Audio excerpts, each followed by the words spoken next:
berasal dari Jogja karena sudah lama di Jogja di Pakualaman gitu, dekat Pakualaman. Nah, kebetulan saya juga ada teman Pakualaman, ternyata saya sebutkan namanya, beliau tidak kenal gitu.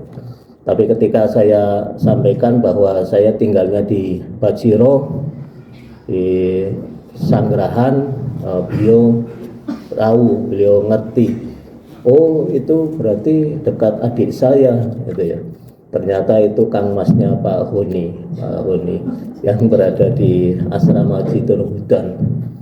Ngobrol-ngobrol lama terkait beliau sudah purna tugas, tapi memang kelihatannya masih sama wajahnya dengan Pak Huni begitu ya, masih seperti muda begitu ya. Masih sama, masih seger begitu. Beliau bercerita memang sudah terbiasa jam 4 itu sudah berada di masjid. Bahkan beliau sudah lama juga kemudian mempraktekkan setelah sholat subuh itu dilanjutkan dengan sholat syuruk. Jadi sholat subuh kemudian tetap berada di masjid sampai syuruk, sampai terbitnya matahari dan sholat syuruk. Beliau bercerita banyak orang yang mempraktekkan itu. Maksudnya dari orang-orang yang ditemui, beliau banyak ditemui, dan itu luar biasa. Ternyata mereka yang menunaikan sholat syuruk itu kebiasaan yang bagus, dan kebiasaan menurut cerita dari Kang Mas Japahoni ini, itu orang-orang sukses yang sudah istilahnya ya sudah agak longgar, sehingga beliau kemudian menyempatkan habis sholat subuh berzikir, ada yang membaca Al-Quran, kemudian sampai sholat syuruk.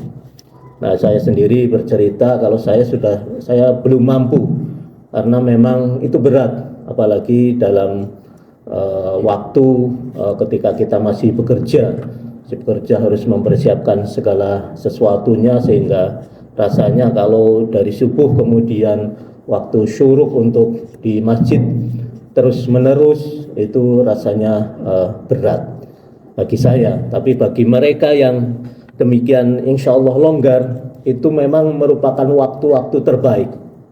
Dan menurut hadis Rasulullah Shallallahu Alaihi Wasallam, kalau ada seseorang yang menyempatkan dari subuh kemudian berdiam diri di masjid berzikir, bisa membaca juga Al-Quran sampai dengan waktu syuruk, itu pahalanya seperti pahala haji dan umroh, sempurna. Wah, itu hebat sekali. Jadi kalau bapak-bapak, ibu-ibu sekarang belum bisa tindak haji dan umroh karena memang nunggunya lama. Nunggunya itu kalau bapak ibu baru nabung sekarang, itu berangkatnya 34 tahun kemudian. Ya, jadi umpamanya hari ini umur 50 tahun, maka berangkatnya umur 84 tahun. Sudah kakek-kakek, sudah lansia begitu ya. Makanya sekarang itu nabung lebih awal, dikenal dengan tagline haji muda. Maksudnya ketika muda itu sudah menabung, umur 12 tahun bisa sudah menabung. Kemudian berangkat hajinya nanti kalau memang paling muda itu bisa umur 17 tahun. Nah, ini bagi mereka yang kemudian tidak berkesempatan haji dan ingin pahala haji, maka dengan sholat sunnah syuruk tadi, dengan sholat sunnah 2 rakaat, itu pahalanya sempurna seperti orang berhaji dan berumroh. Itu kan luar biasa ya. Itu kalau sempat, monggo bapak-bapak, ibu-ibu silahkan menyempatkan waktu untuk kemudian berdiam diri di masjid dari subuh sampai kemudian waktu syuruk. Biasanya sudah jam itu ada, jam waktu syuruk dan waktu duha itu sudah ada, sehingga nanti sholatnya ya setelah waktu syuruk masuk itu sebentar, kemudian baru sholat. itu adalah upaya Bapak Ibu di dalam insya Allah memenuhi apa yang menjadi rukun Islam yang kelima. Karena memang ya alhamdulillah kalau di Jogja masih 34 tahun. Kalau di luar daerah ada kalau tidak keliru itu di Kalimantan itu sampai nunggunya 47 tahun. 47 tahun. Jadi kalau sekarang usianya 40, berhajinya baru usia 87 tahun kemudian baru bisa berhaji. Dan Indonesia alhamdulillah ini bertambah kuotanya ditambah-tambah sehingga insya Allah ya bisa maju. Namun demikian masih lebih pendek daripada Malaysia. Menurut cerita perhitungan Malaysia itu nunggunya itu sampai 135 tahun. Jadi luar biasa. Bagaimana berhaji itu sampai nunggu 135 tahun itu gimana itu rasanya. Nah mungkin akhirnya ya orang Malaysia bisa saja kemudian ke mana perginya. Mungkin bisa melalui Jepang, melalui Inggris, negara-negara yang lain. Karena kalau di Malaysianya sendiri ya berat sekali. Nah, Bapak Ibu yang kami hormati, ternyata dari cerita ini bahwa mereka yang melakukan sholat syuruk tadi dan itu kebanyakan adalah orang-orang sukses dalam hal ya istilahnya materi. Dalam hal materinya itu mereka termasuk ya mungkin apa karena suksesnya itu karena sholat syuruk atau mereka yang sukses itu kemudian melakukan sholat syuruk itu wallahu a'lam. Yang jelas diberikan kemudahan di dalam hal rezekinya.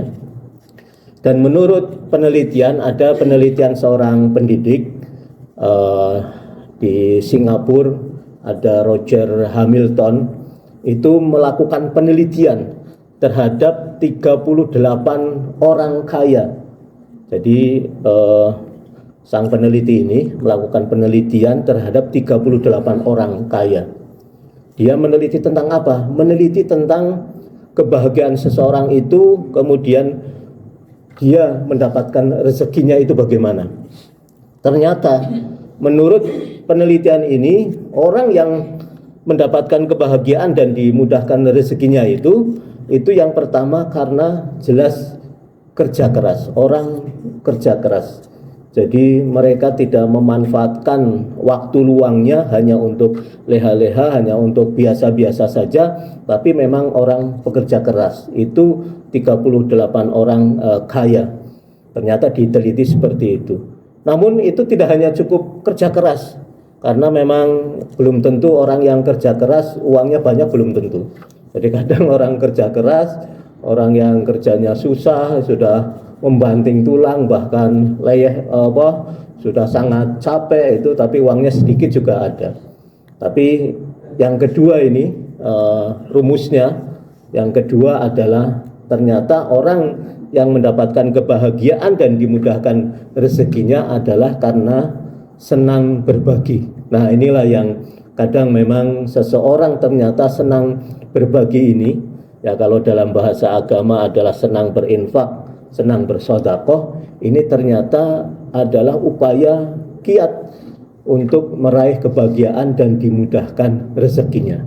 Jadi yang diteliti ini tidak beragama Islam, tapi agama yang lain juga, bahwa ketika seseorang senang berbagi, maka itulah kemudian dia mendapatkan kebahagiaan dan dia dimudahkan di dalam rezekinya, di dalam mencari kehidupannya, mencari keperluan hidup, dan insya Allah kemudian tercukupi kehidupannya. Itu menurut penelitian dari seorang pendidik di Singapura.